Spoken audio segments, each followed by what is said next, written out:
The Movie Health Podcast is proudly supported by Telemoods by eClapper Project Inc. Telemoods recommends which movies and TV series to watch by matching the user's mood and real-time offer of all streaming platforms. Download Telemoods today. Hello and welcome to the Movie Health Podcast. We talk about movies and mental health. This is AJ. This is Catherine. Hi Catherine, how are you doing? How are you? Good. So today, like our first episode of this season, season 2, is about talking about the movies that are in cinemas. Probably could have said that a little bit better. We're talking about movies that are in cinemas. And we've got a bit of a mixture of movies to talk about today, all of which you can still see in a local cinema, depending on where you are in the world, but certainly in Australia and United States, and I imagine United Kingdom, all these movies are still playing quite strongly for a couple of them. And like every episode, we'll do our best to align to a specific theme. So we'll be in the capable hands of Catherine to bring in that mental health expertise. Did we talk about? So last episode we talked about self-awareness. Yes. Is that true? Yeah. Through movies like Ferrari, Poor Things, Dream Scenario, which I had seen. Was there another one? Wonka. And Wonka, which popped in there, which I think we'd both seen. Yeah. In this episode, there's 4 movies that we'll talk about. Unfortunately, I haven't seen 2 of them, but that's okay. I understand and done a little bit of research on both of them, at which I definitely will plan to see. So the first movie we'll start with is Anatomy of a Fall. There's been quite a bit of buzz around the movie itself because of that Oscar recognition. So it's been nominated for 5 Oscars. So we'll see certainly a resurgence and an uptick of people that see it post and around Oscars. But Anatomy of a Fall, a really, how do you explain it? I'll give you a synopsis and then we'll sort of share our feelings on it. So the movie is about a woman who is suspected of murder after her husband's death, and their visually challenged son faces a moral dilemma as the main witness. So it is a crime drama thriller, let's say. It eventually is set primarily in a courtroom, so it has the courtroom drama sense to it. It is directed by Justine Triet. That was pretty good. Also written by Justin Triet and Arthur Harari. Yeah, nice. And stars most noticeably is Sandra Hüller. Look, really, really strong cast that was put together for Anatomy of a Fall. And I'd say, like a lot of well-known French films, it's super French. It has lots of long French monologues, really compassionate actors within it. But it's a very small film, and I think the way I sort of reacted to it and we certainly can't, share any more spoilers that are presented in the trailer. So you'll see in the trailer, there is a death, and that's the death of Justine's, and what's her name in the movie? Sandra's husband, Samuel. Yeah, and so there's the death of Samuel, discovered by her son, then discovered by Sandra, and then off we go. But I think what certainly makes it work is just the extraordinary performances. Despite the fact that feeling quite French, Sandra Hüller is German, and another really interesting part of the film I thought was how they made that fact. She was, German, German native, Mhm. married French man, and they're living in France. Yes. Um, and throughout the movie, she's forced to speak English because she can't speak her native tongue, Mm. and she can't particularly articulate what she needs to say very well in French. So that just sort of adds a dynamic of stress Yeah. to the whole movie. Um, but yeah, really impressive small film, driven by really strong actors. Yeah. And I thought the performance of, of the young son, Yeah. Daniel. Daniel, was phenomenal. What were your thoughts? But yeah, I agree. It's a very French film. It's very verbose, and there's very interesting characters in it, including the prosecutor. Yes. He was just, I don't know, what's a word that you would describe him? Like he was very persistent. And the prosecutor was definitely given the opportunity to do a lot of that. Mm, mhm. Um, and yeah, the you know I'm a bit mixed on courtroom dramas. Yeah. There's definitely some really good ones, uh, i- and but there's also some really dry ones. Mhm. And given that there's just so much confusion around the scenario that everyone's sort of trying to figure out the death of the husband, um, it still manages to be quite gripping Yeah. and compelling. And it's something that you can't really talk a lot about without spoiling it, I think. Mhm. Mm. So it's a hard one. Yeah. Um, any key themes that connected with you with this movie? I think, guilt, Yeah. um, obviously conflict within marriage. There's probably like a lot of so many kind of themes, but I think Sandra's character, Sandra Hüller's a powerhouse actress. Yeah. Like you can really see that. I think the argument scene, kind of spoiling it, but um, Yes. the recording of her and her husband fighting, I Mm. think is one of the most like mesmerizing performances of like any film that I've seen. Yeah. No, It I'd was agree. I was holding my breath the whole time. It was like I was speechless. Mm. And yeah, like the film has scenes like that throughout it, where it's like you're really wondering, well, what is actually happening. And I think in the end, we still don't kind of know. Like you Mm. can't be 100%. That's true. Um, but yeah, I think this film is very well made in all aspects. Mhm. But it's quite long. Mm. Yeah, it is And quite long. yeah, there's just so much talking constantly. Yeah, talky movie for sure. Yeah. And I mentioned it while I was listening to the uh, the podcast episode you did with Pay the other day, Mm-hmm. um, and her work with children, Yeah. and it was with children with as in like family court Yes. scenarios, and I think uh, the fact that within this particular scenario, the the son is brought in and watches the Mm, whole courtroom, yeah.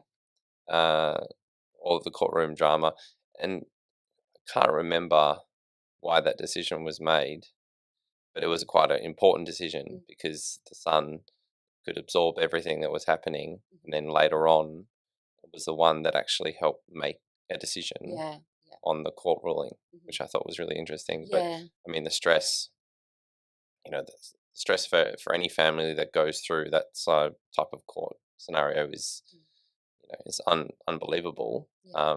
But yeah, it was really interesting to see that dynamic Mm. in there. Yeah. I remember there was one particular time when the judge actually was very hesitant for the son to be part of it. I Mm, think it was to listen to the recording that we just mentioned. yeah, that's right. But then I think he convinced her. He was persuasive enough to say, no, like I need to listen to this because I'm going to find out anyway. Yeah. So yeah, it is very relevant to what Pei was saying Hmm. in terms of actually hearing the child's voice. Mm.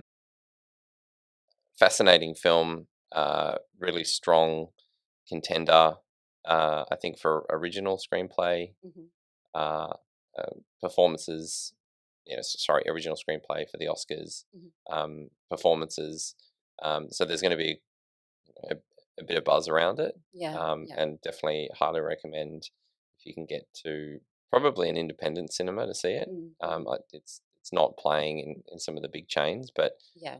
if you can find it, it's certainly even more enjoyable in sort of the cinematic experience. Oh yeah, yeah. I just wanted to mention that I think it's really fascinating. Justine Triet wrote the script with her husband, Oh right, Arthur Harari, who actually is in the film.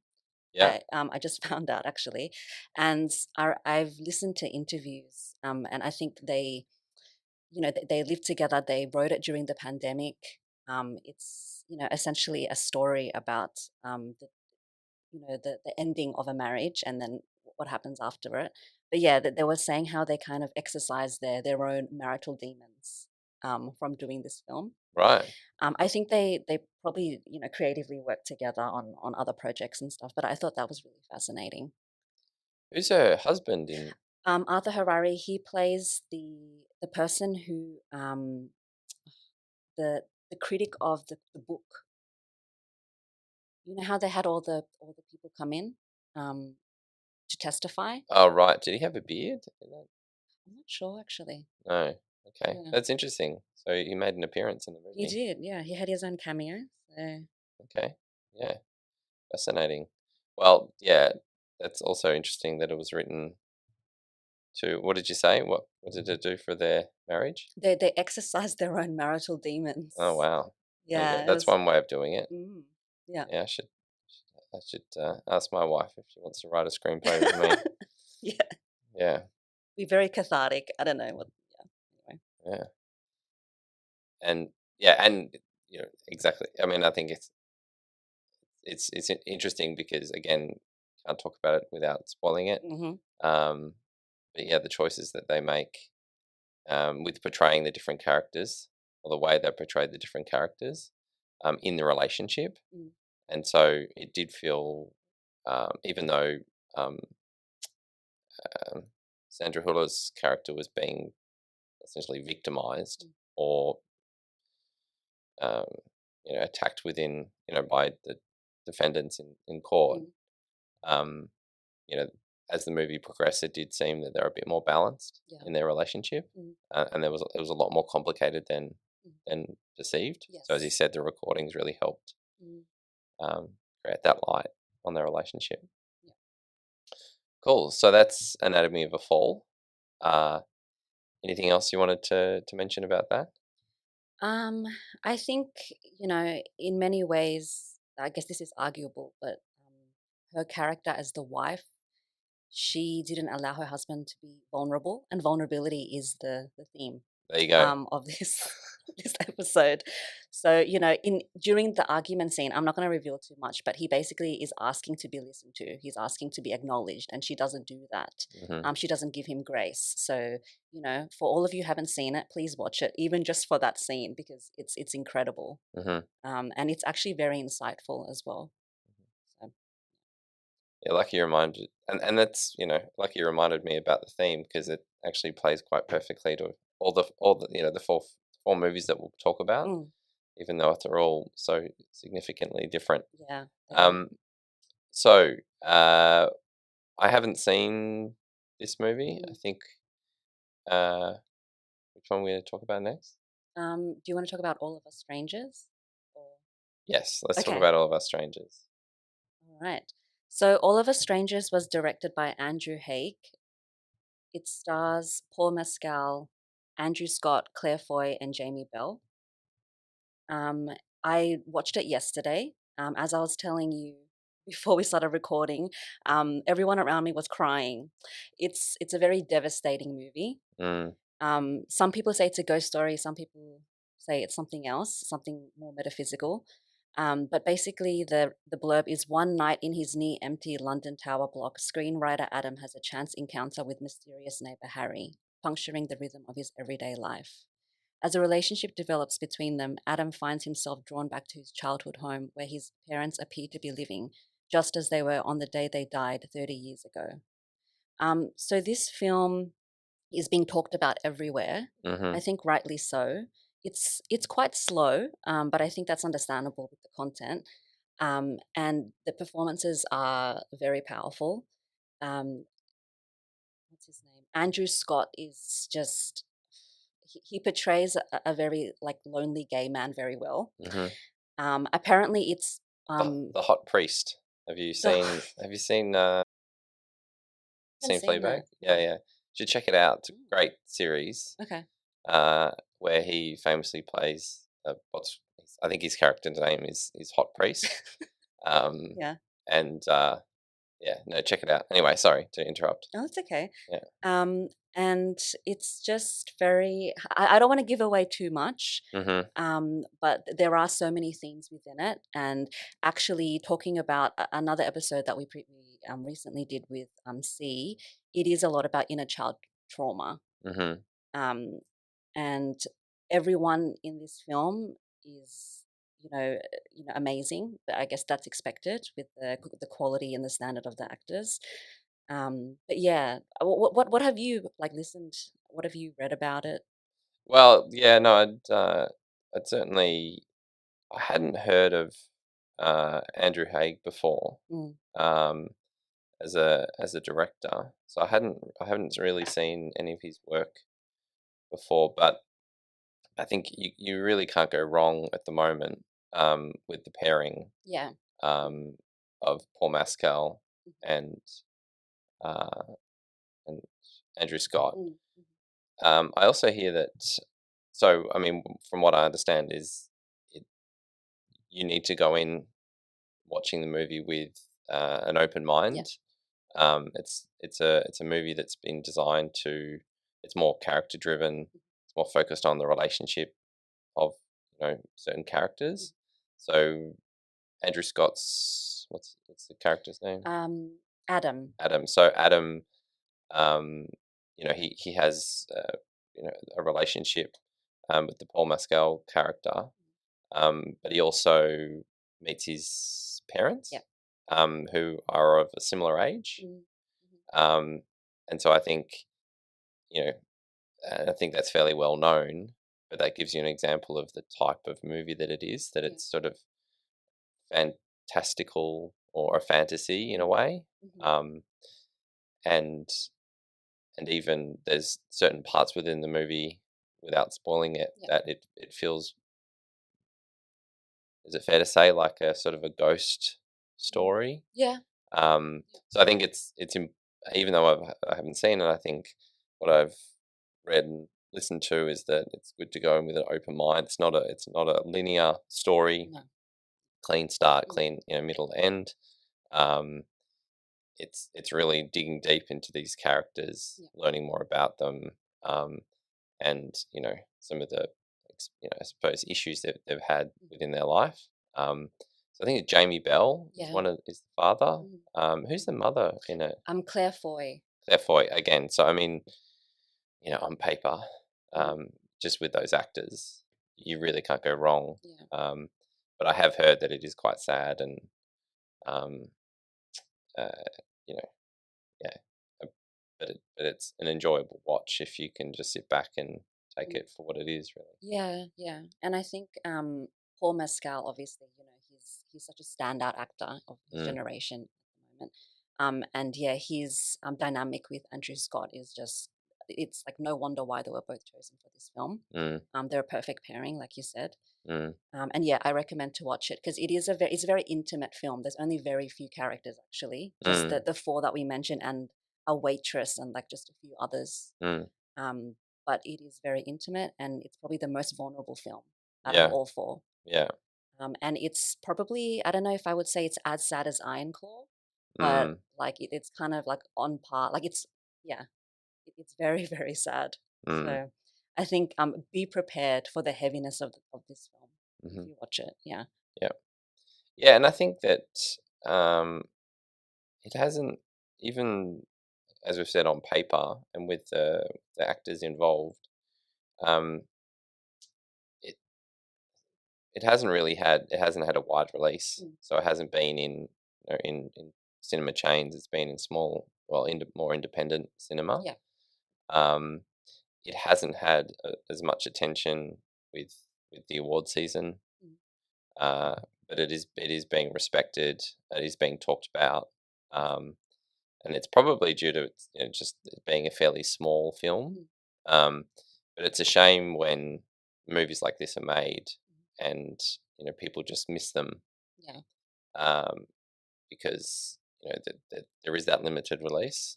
But hopefully, movies like this, certainly can be experienced once they hit streaming, and more people can sit down and you know cry on the comfort of their own couch Mm. instead of at a cinema. But um, yeah, I suppose it's probably a bit of a shame. I mean, the the is it about?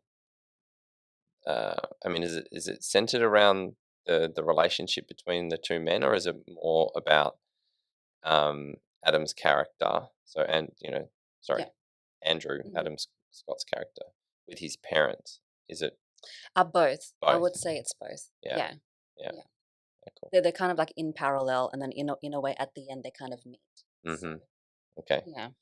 all right. Well, but certainly, uh, there's a lot to learn about vulnerability within all of us strangers. Hmm. Hmm. Okay. Yeah. Um, Okay. all right. So where do we go from here? Do we go? You talk about Com- Priscilla. Oh. we can talk about Priscilla. Yeah, yeah. Let's talk about Priscilla. Okay, so the next film is Priscilla, which is directed by Sofia Coppola. So when teenager Priscilla Burlew, I don't know how to say her last name properly, meets Elvis Presley at a party, the man who's already a meteoric rock and roll superstar becomes someone entirely unexpected in private moments, a thrilling crush, an ally in loneliness, and a gentle best friend.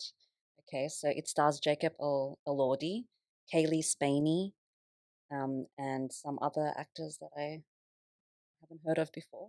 Mm-hmm. But yeah, it's this movie I think is very well made, and like a lot of people are saying, and I agree that I don't think anyone could have really done this film except Sofia Coppola. It's based on Priscilla's book, and she approved it. She actually, I guess, watched it with everyone at the main screening, Mm-hmm. and it is all about vulnerability as well.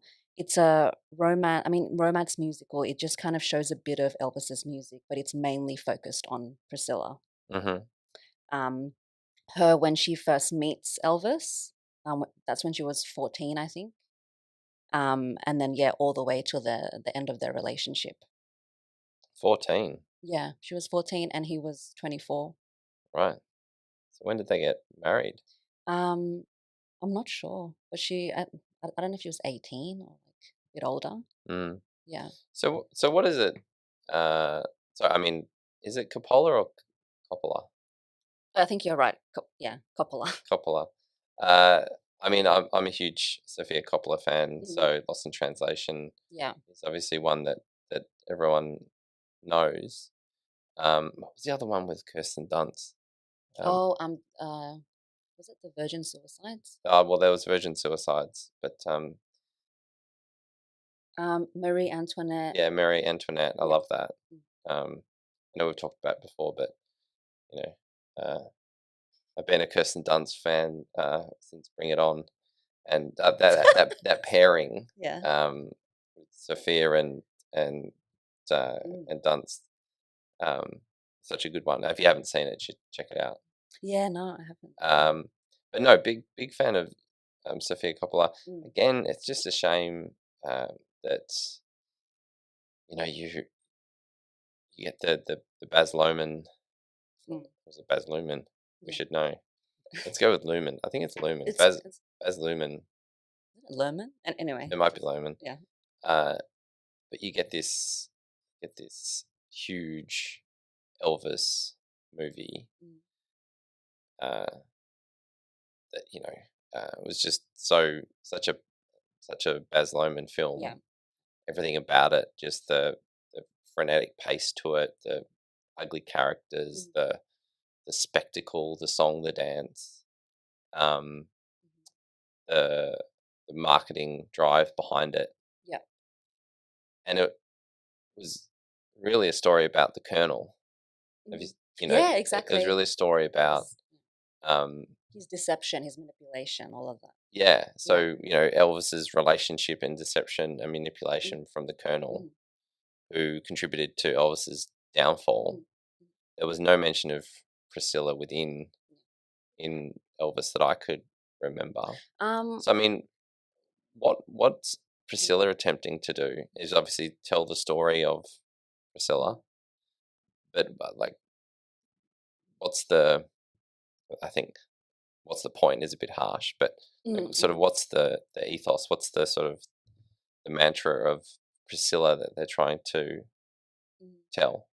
I think they're just trying to give her a voice Mm, because, Elvis is the main voice. That there's festivals dedicated in his honor. There was a musical that I actually saw recently that's hmm playing now, which was actually pretty good. And everything has always been about him, but we don't really get to see Priscilla's side. So mm. it was really fascinating to see that. And I think Kaylee Spaney, she played Priscilla very, very well. Um, she's very vulnerable in it. In yeah, In in Priscilla. Priscilla, yeah, yeah. Yeah. Sorry. And of course, we can't go without saying Jacob Elordi's portrayal of Elvis is actually quite spot on. He did it very well. Okay. So And so Jacob Elordi of Saltburn of fame, which we Saltburn, were talking exactly. about before Yes. recording. If you haven't seen Saltburn, a lot of people have. Mhm. Sorry, yeah. So he did a good Elvis. Yeah, yeah, he did a great Elvis. And yeah, I would recommend seeing this film as well. It's very it shows Priscilla's home life, Hmm. her parents, her school life, and then how she kind of integrated Elvis. Mm, And I recently watched an interview with her and Piers Morgan. After the death of her daughter, mm. uh, Lisa Marie, Yeah. and she was talking about. I guess she's been interviewed all the Was that time recent? because it was Um, maybe months ago. months ago, It was a yeah. I didn't catch that. It was actually a pretty good it was a pretty good interview. Like he Hmm. did it well.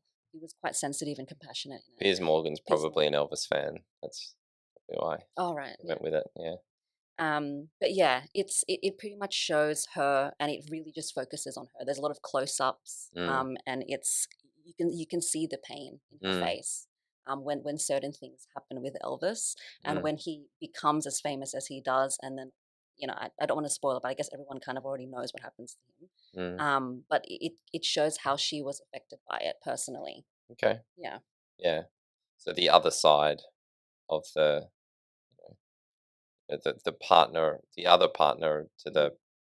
to the life of Elvis, or Yeah. the partner to the life of Elvis, and her side of Mhm. what it's like to be in a relationship with Elvis, which would be difficult, I imagine. Yeah, it showed the dark side of fame. Like Mm, it is kind of it shows that too, which is applicable in so many ways in the past and in the present. Um, yeah, so I think it's worth watching, yeah. and I don't know if I'll read the book, but I think it's apparently it's a good adaptation of the book. Okay. So Yeah, and Sophia Coppola, a lot of her films. I imagine there's sort of. Is there any sort of similarities to the feel of All of Us Strangers? Like mm, Priscilla's style of filmmaking is sort of atmospheric and sort of dreamlike in a way. You think of, say, Lost in Translation, and mm, it's sort of this gliding experience. yeah, So is Marie Antoinette. It's a mm, bit more frenetic. mm, Um, and so what with All of Us Strangers, as I've heard, that was again a sort of more dreamlike, yeah. the way the feel.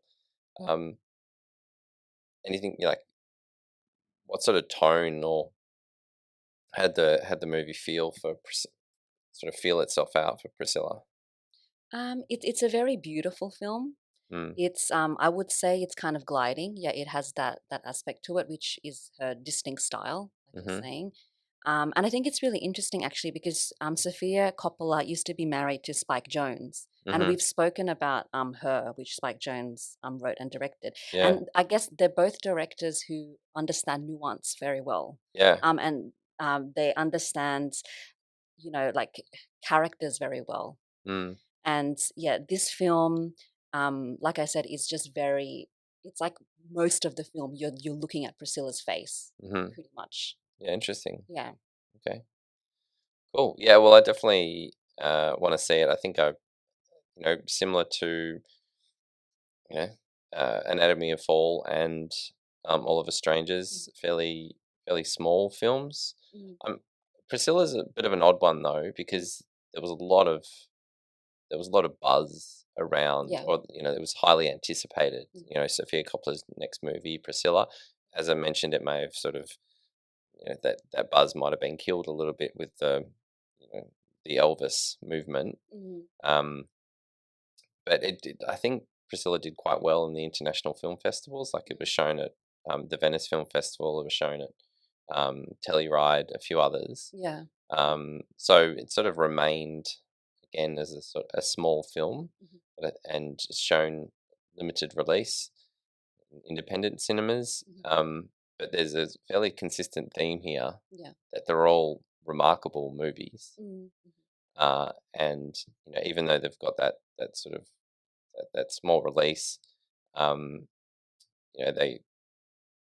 they'll be recognized, and then they'll have another life Yeah. in streaming. But again, on paper, the director involved, the subject matter, the Mm-hmm. story, it is a shame that it's probably not more widely celebrated. Yeah.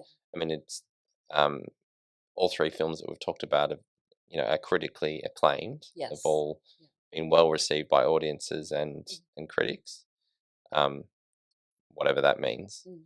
But yeah, it's just it's a shame that more people don't see these quality of films.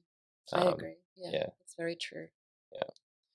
Um, okay, so that's Priscilla, Mm-hmm. and certainly a recommendation. Yeah.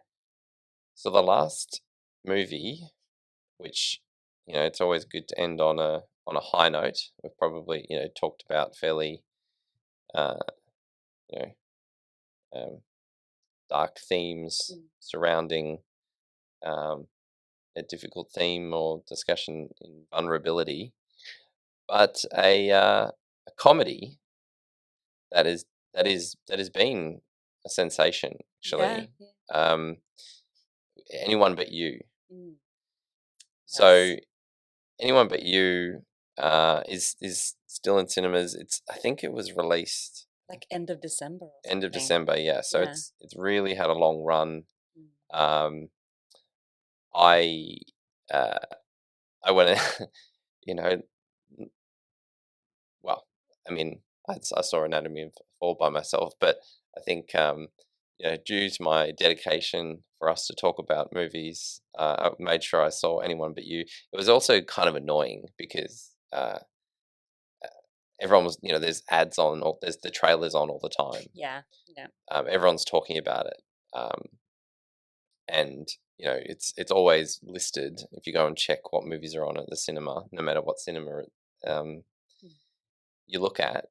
So I felt like I was sort of obliged to see it. Right. Yeah. Yeah. But I think for the first time in a long time, I did feel a little odd going to the movies by myself. Go to the movies by myself during the week. See a romantic comedy. Mm. Uh, the cinema's relatively full with couples all having a Mm. chuckle, and relaxing together. And so when it ended, and I think sort of the end credits is basically all the characters singing a song. I Yes. just bolted. I was out of there. So I'm like, nah, the lights up. I'm gone, which is rare because I'm normally nonplussed to Mm. seeing movies by myself. But yeah, Anyone But You is Mm. about. Uh, so I'll just get the characters' names in front of me. Yeah. So it's about Ben and B. Mm. B, which is BEA, uh, the which is the Sydney Sweeney character, Mm-hmm. and Ben, the Glenn Powell character. Certainly talking about on paper. Mm. Um, at the moment, you really can't go wrong with two leads Yeah. like Sydney Sweeney and Glenn Powell. They are really rising as sort of the next wave of, of well-known, trusted actors, Mm-hmm. particularly in the comedy genre. But basically, the synopsis is they go on an amazing first date. But Ben and sorry, B and Ben's fiery attraction turns ice cold until they find themselves unexpectedly reunited at a destination wedding in Australia, Sydney. Yes. Um, so they do what any two mature adults would do is pretend to be a couple. So Yeah. we've definitely seen movies like this. So many. Yeah. So many. As I mentioned, it's a comedy romance. It's actually R-rated in I think most of the world. It runs a sort of it's a tight 140 minutes, which is what you want from a comedy. Yeah. It's not a Judd Apatow production, so you're going to get it under 2 hours if he's not involved. But I enjoyed it. I thought it was funny. Okay. I thought definitely some cringeworthy moments, but sort of reflecting on it, you do wonder why these things work. Some why some comedies work and why some comedies don't work. And for one, I'd actually seen quite a few it was directed by Will Gluck, or Gluck, Will Gluck, strange last name. But he's done quite a few comedies. What is he? And one comedy in particular. So he's done the Peter Rabbit movies, which are also filmed in Australia. So I don't know what his sort of connection is. Okay. Because I believe he's American. Maybe he wants to live here. Maybe, yeah. But well, Easy A, most noticeably. Yeah. And Friends he with directed Benefits. and Fired Up. If you haven't seen it, I know, and we haven't talked about it yet, but we both like Bring It On. Yes. Yeah. Fired Up is also a cheerleader movie, but it's about the two male cheerleaders. Oh, okay. And it's just a stupid comedy. 2009. Before it's Will's first movie, but it's just a really funny one. But what I was actually saying is I think it comes down to funnily enough, the performances. So Sydney Sweeney and Glenn Powell. Sydney Sweeney from White Lotus fame and Euphoria fame. She's a very capable actor. Yeah, she is. And she has a sort of a wit to her, a panache to her. And then Glenn Powell is same, suave, witty, silly. I loved him in Top Gun Maverick. In Top Gun Maverick, great. Yeah, and he's also in Twisters, the Twister remake. Right. Okay. Yeah, which is coming out. It was one of the Super Bowl trailers, I believe. But they just work. Like they're just a very good pairing. There's obvious chemistry, even if it's platonic. And it just works because they've got to love each other, hate each other. Yes. Pretend to be attracted to one another. And then they're surrounded by the beautiful Sydney landscape. Yeah. And then they're surrounded by some fairly trusty cast. Most noticeably, I'd say our national pride and joy, Rachel Griffiths. Rachel Griffiths and Brian Brown. Yeah, who sort of alternate as Brian's Aussie and Rachel plays an American. Yeah, which is pretty funny. So what did you think? I found it entertaining, but yes, I usually don't like rom-coms. I'm very specific about them. But I find it interesting that this film is still playing. It still has the hype. It was for Valentine's Day as well. Like they had a whole thing about that. I'm sure it was very popular. And I think it was cool that it was set in Sydney, that we actually see our hometown. And there's a lot of controversy behind the scenes gossip about the two lead actors, which I didn't follow, but everyone kept talking about it anyway. Oh, really? Yeah, that they were actually together and all that kind of thing. But yeah. Sorry, you do wonder. Yeah. Like, because that's what I'm like, as I said, that they do work quite well together.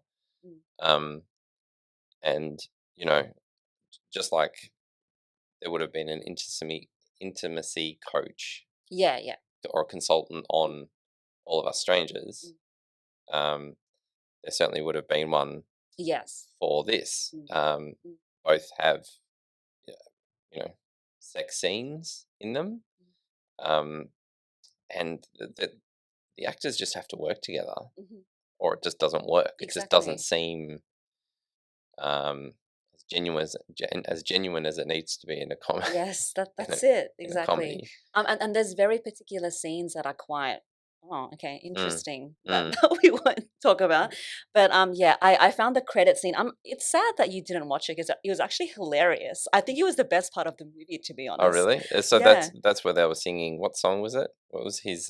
Unwritten by Natasha Bedingfield, which is a great song, by the way. Okay, And that was his serenity song. So Serenity. so Yeah. so that's what, de-stresses him. And so Mhm. literally everyone in the film is singing it at the end. Mhm. Um but anyway, yeah. I thought it's very cheesy. It's very superficial, but it's entertaining. Yeah, that's it. That's pretty much it for me. Like I watched it without expecting anything. Can you Really. can you dig any examples of vulnerability out of this movie? I think the fact that they allowed themselves to fall for each other and actually admit it at the end. But I Mhm. guess, that's expected in the film. And that's the cliche that we Mm. find in films like this, where they're pretending they're attracted to each other, they actually are, and then they go on this ruse that, they're not, but then at the end they obviously are gonna get together. And everyone waits for that. Mhm. Um and there's always the kiss scene at the end, which I'm so sick of, to be honest. Like, Mm. is this always how they end films? Like, Mm. I wish that it was a little bit less predictable. Mm. But Well, that's anyway, the that's formula, just right? Like me. it's Yeah. and goes to show if you get it right, Mm.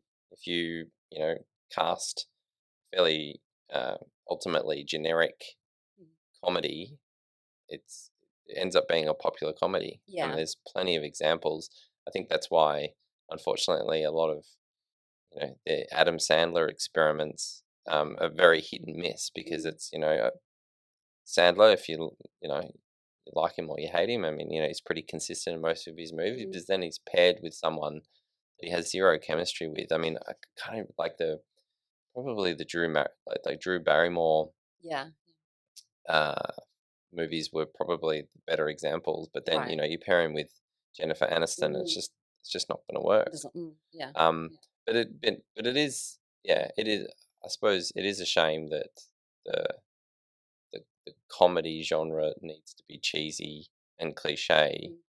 to talk about concepts like vulnerability and self awareness. I mean, I'd say that both uh, Glenn Powell's character and B Sydney Sweeney both have they both are vulnerable. They both Yeah. are a little insecure Mm. of who they are and what they want to do. Like there's this whole thing about B being, not wanting to go to law school. Of course, she's going to law school, Mm. and of course Ben's some sort of traitor because Yeah. that's like what everyone wants to aspire to. Mm. Um, but yeah, no, sort of any real message that they want to try and convey just gets squashed by how stupid it is or how silly it is. Yeah.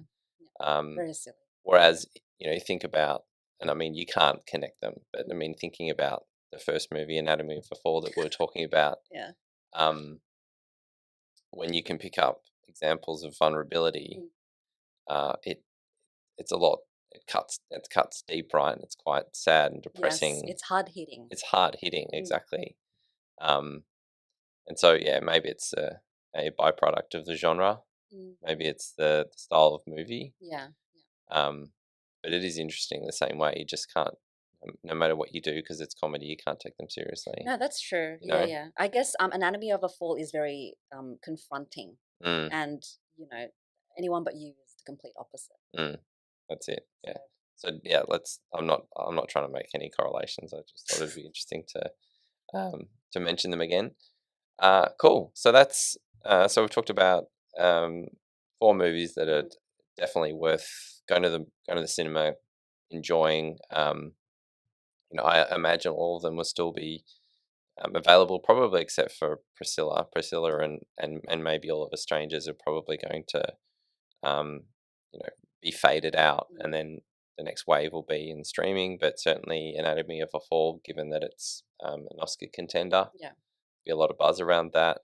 And I don't know anyone but you. It just keeps going, Yeah. so it could stay in cinemas for Mhm. another couple of weeks. Yeah. Anything else that you'd like to say about those 4 movies, Catherine? Yeah, I think, like I said, All of Us Strangers is the most vulnerable out of the 4. And yeah, they all offer something different. Mm. So all the cinematic experiences of watching these films are very diverse, and I think that's the point of cinema. Mm-hmm. Is Cool. that you can experience the human condition through like different genres and different types of films. And I can't wait to see Zone of Interest. I'm very, very excited to see Sandra Hüller in that. Yeah, John Glazer, Mm. who's only directed 4 films. Yeah. I actually have you seen? So his first film, Birth, I haven't seen it stars Nicole Kidman.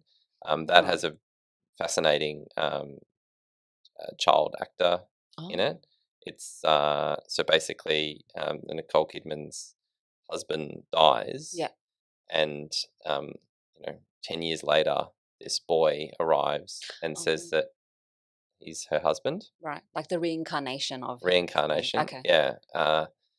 So that's an interesting watch. I watched that not long ago. And then Sexy Beast, Mm. of course, and then um, I I watched all 3 of them, and then his last one with Scarlett Johansson, Oh, that's the movie I want to into see. the into In the Skin or something? Under the Skin. Yeah. Yeah, Under the Skin. Have you not seen that? No, I really want to see Yeah, that. yeah. So that's